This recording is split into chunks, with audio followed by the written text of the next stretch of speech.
আসুন আসুন দেখুন,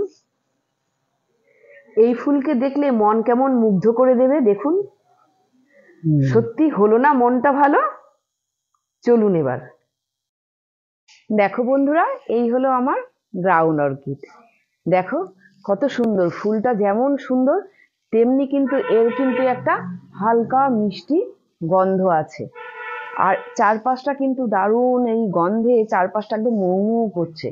দেখো বন্ধুরা, এই গ্রাউন্ড অর্কিডটার সাথে গ্রাউন্ড কথাটা থাকলেও তুমি কিন্তু একে শুধু মাটিতে তুমি করতে পারবে না, মাটির সাথে তোমার কিন্তু অন্য কিছু মেশাতে হবে। আবার অর্কিড, যেটা অর্কিডকে কিন্তু তুমি মাটি দেওয়া চলবে না। এই গ্রাউন্ড অর্কিডে কিন্তু তুমি কিছুটা মাটি কিন্তু ব্যবহার করতে পারো, তার সঙ্গে অন্য কিছু ব্যবহার করতেই হবে। দেখো আমি কিন্তু গ্রাউন্ড অর্কিডটাকে একদমই সবাই যেটা সাধারণভাবে করে আমি কিন্তু সেটা করিনি। আমি একটু অন্যভাবে করার চেষ্টা করেছি। আমি একটা কাঠের গুঁড়ির মধ্যে, দেখো কাঠের গুঁড়িটাকে আগে তৈরি করেছি, সেটাকে আগে ঠিকঠাক করে আমি নিয়েছি। তারপরে তার মধ্যে গাছ বসিয়েছি। এটা আমার 1.5 বছর হলো এই গাছটার বয়স। আর তার মধ্যেই দেখো কত সুন্দর ফুল এসছে। আর সেটা তো তোমরা দেখতেই পাচ্ছ, এত সুন্দরভাবে হয়েছে গাছটা, আমি নিজেও কল্পনা করতে পারিনি এই কাঠের গুঁড়িতে যে আমি এই গ্রাউন্ড অর্কিডকে বসিয়ে আমি সাকসেস হব। এটা কিন্তু দারুণ একটা আমার কাছে একটা ভালো লাগা। হ্যাঁ, আর এই কাঠের গুঁড়িটা যদি তুমি তোমার ঘরের এক কর্নারে, যেখানে জানলা দিয়ে কিছুটা রোদ আসে, সেখানে যদি তুমি রেখে দাও, তাহলে কিন্তু দারুণ সুন্দর লাগবে। যেমন ঘরের সৌন্দর্যটাকে বদলে দেবে, তেমনি এর একটা মিষ্টি গন্ধে তোমার ঘরকে কিন্তু একদম ভরিয়ে দেবে। আবার তোমাদের ব্যালকনিতে কিন্তু তো অবশ্যই একে রাখতে পারো। তাহলে কিন্তু দেখো, যেমন গাছটার মধ্যে ফুল না এলেও কিন্তু এই যে আমি কাঠের গুঁড়িতে বসিয়েছি, যার জন্য কিন্তু একটা আলাদা সৌন্দর্য নিয়েছে, আলাদা একটা সৌন্দর্যের মাত্রা নিয়েছে। যার জন্য এটাকে তুমি যদি তোমাদের ব্যালকনিতেও রাখো, তাও কিন্তু এই গাছটা কিন্তু খুব সুন্দর লাগবে। দেখো তোমরা, আমার অনেক অনেক দিন থেকে ইচ্ছে ছিল যে আমি একটু অন্যরকম কিছু করব। আমার ছাদে বেশ কতগুলো কাঠের গুঁড়ি আছে, এবং তার মধ্যে কাঠের গুঁড়িগুলোর মধ্যে আমি বসি, কোন সময় চা খাই, কোন সময় ওই কাঠের গুঁড়িগুলো আমার বসার জায়গা। আর যেটা বড় আছে সেটাকে আমি সেন্টার টেবিল হিসাবে ব্যবহার করি, যাই হোক সাইড টেবিল হিসাবে ব্যবহার করি। এবার আমার ওই বসে থাকতে থাকতে আমার মাথায় এলো, এই কাঠের গুঁড়িগুলোতে তো সবাই অর্কিড করে, দেখি না আমি একটু অন্যভাবে অন্য কিছু করার চেষ্টা করি। তখনই আমার মাথায় এলো আমি এটা আমাদের কি করতে পারি। তখনই দেখো আমি এই যে এইরকম এইরকম কাঠের গুঁড়ি আছে বেশ 4-5টা আছে। এবার কাঠের গুঁড়িটাতে তখন মনে হলো যে অর্কিড তো সবাই করে, তাহলে আমি অন্য কিছু করি। তখন আমার মাথায় এলো, তাহলে ঠিক আছে আমি গ্রাউন্ড অর্কিড চেষ্টা করি তো দেখি। তখন এই যে যেমন এই কাঠের গুঁড়িটাকে আমি একটা এই যে হোল করেছি, দেখো এই রকম প্রথমে হোল করেছি, এটার ভেতর দিয়ে কিন্তু আবার এই যে এই রকম করে যাতে জল বেরিয়ে যায়। দেখুন, আমি যদি এইখানে গাছটা লাগাই, এখানে গাছটা, এবার এটার মধ্যে আমি অর্কিড করব ভাবছি, যাই হোক এখানে যদি গাছ লাগাই, এই হোলটা দিয়ে এই হোলটা দিয়ে জলটা বেরিয়ে যাবে। এই রকম করে দুটো আমি ফুটো করেছি, এখান থেকে এখানে। তাহলে এখানে গাছটা লাগালে এবার এদিক দিয়ে জলটা বেরিয়ে যাবে। এদিকে ফুটো করেছি, আবার এদিকে করেছি, যাতে এই যে ভেতর থেকে জলটা এইভাবে বেরিয়ে যাবে। আর ওটাই করেছি এই মাথায়, যেমন মাথাতে ফাঁকা করে দিয়েছি, আর একদম নিচে করেছি। হ্যাঁ, এইভাবেই কিন্তু করে আমি গাছটা কিন্তু, যাই হোক একটু খাটনি হয়েছে, কিন্তু গাছটা হয়েছে দেখো ভারী কিন্তু সুন্দর।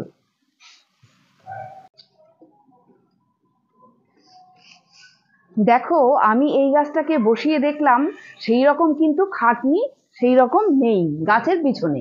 গাছটা একদমই লো মেনটেনেন্স। তাই তোমরা কিন্তু এই গ্রাউন্ড অর্কিডকে অনায়াসে করতে পারো। আর একটু যদি ইউনিক কিছু করতে চাও, তাহলে তো এই রকম কাঠের গুঁড়িতে তোমরা করতেই পারো। আর এটা রাখলেও যেখানেই রাখবে সেইখানেই কিন্তু খুব সুন্দর লাগবে। এবার বলি আমি এই গাছটাকে বসালাম কিভাবে। দেখো, প্রথমে তো কাঠের গুঁড়িটাকে আমি নিয়েছি, তারপরে এই গাছটাকে এই মানে কাঠের গুঁড়িটাকে আমি কিন্তু ছায়াযুক্ত জায়গায়, এমন জায়গায় স্যাঁতস্যাঁতে জায়গায় আমি কিন্তু প্রথমে ওকে রেখে দিয়েছিলাম বেশ 6টা মাস। তারপরে কিন্তু আমি গাছটা বসিয়েছি। এবার বলি এই গাছটার জন্যে তোমরা কেমন মাটি তৈরি করবে, এর মিডিয়াটা কেমন তৈরি করবে, সেটাই বলি। এই স্পোথোগ্লোটিস, যাকে চলতি ভাষায় গ্রাউন্ড অর্কিড আমরা বলি, এরা কিন্তু পরজীবী না। তাই অর্কিড থেকে এদের পরিচর্যা একটু আলাদা। দেখো, খুব কম যত্নে সারা বছর কিন্তু আমরা এই গাছ থেকে ফুল পেতে পারি। এই গাছ করা কিন্তু খুবই সহজ। আর তাই যারা কোনো সময় অর্কিড করনি বা গ্রাউন্ড অর্কিডও করনি, তারা কিন্তু খুব সহজেই এই গাছটাকে এনে করতে পারো। এমন কিন্তু কোনো ঝামেলার গাছ নয়। এরা যেহেতু অর্কিড গোত্রীয়, তাই কিন্তু এদের মাটিও তৈরি করতে হবে একটু বুঝে শুনে। দেখো, আমি কাঠের গুঁড়িটার উপরের দিকটা বেশি বড় হোল করেছি, আস্তে আস্তে নিচের দিকটা ক্রমশ সরু করে অল্প ছোট করেছি। উপরের দিকটাই আমি বেশি চারদিক ছড়িয়ে হোল করেছি। দেখো, এর জন্য যে মাটি আমি তৈরি করেছি, দেখো পাইন বার্গ নিয়েছি, কাঠের গুঁড়ো নিয়েছি, কাঠ কয়লা নিয়েছি, আর একটু নুড়ি বালি আর ভার্মি কম্পোস্ট, অল্প একটু ভার্মি কম্পোস্ট মিশিয়েই কিন্তু আমি এই গাছটার ছোট চারা বসিয়েছিলাম। এবার বলি, এই গাছকে তোমরা রাখবে কোথায়? এই গাছকে এমন জায়গায় রাখবে যেখানে সকালের রোদটা আসে, কিন্তু দুপুরের কড়া রোদটা কিন্তু এর মধ্যে পড়লে হবে না। তাহলে কি হবে বলো তো? এর পাতা কিন্তু পুড়ে যাবে। গ্রীষ্মের প্রখর রোদ থেকে বাঁচাতে কোনো গাছের তলায় কিন্তু এই গাছটিকে রেখে দেবে। দেখো, আমার এই যেখানে আমি রেখেছি, এখানে কিন্তু সকালের দিকটাই একটু রোদ আসে, আর সারাদিন কিন্তু সেইভাবে রোদ আসে না, তবে ব্রাইট আলোটা এখানে পায়। এখানে আমি গাছের নিচেই রেখেছি। এবার বলি এই গাছের জলের চাহিদা। দেখো, গ্রাউন্ড অর্কিড কিন্তু ময়েশ্চার খুব ভালোবাসে, তাই একে তো প্রতিদিন জল দেবেই, আবার কি করবে, পাতাতে এর জল স্প্রে করে দেবে। আর যেখানে তুমি লাগাবে সেই মিডিয়াটা যেন খুব তাড়াতাড়ি জল বেরিয়ে যায়, জল যেন দাঁড়িয়ে না থাকে, কারণ এই গাছের বাল্ব থাকে, বাল্বটা যদি পচে যায় তবে কিন্তু গাছটা মারা যাবে। তাই সেই দিকে খেয়াল রাখবে। গাছের ড্রেনেজ সিস্টেমটা কিন্তু খুব ভালো হতে হবে। এবার আসি পোকামাকড়ের আক্রমণের কথাতে।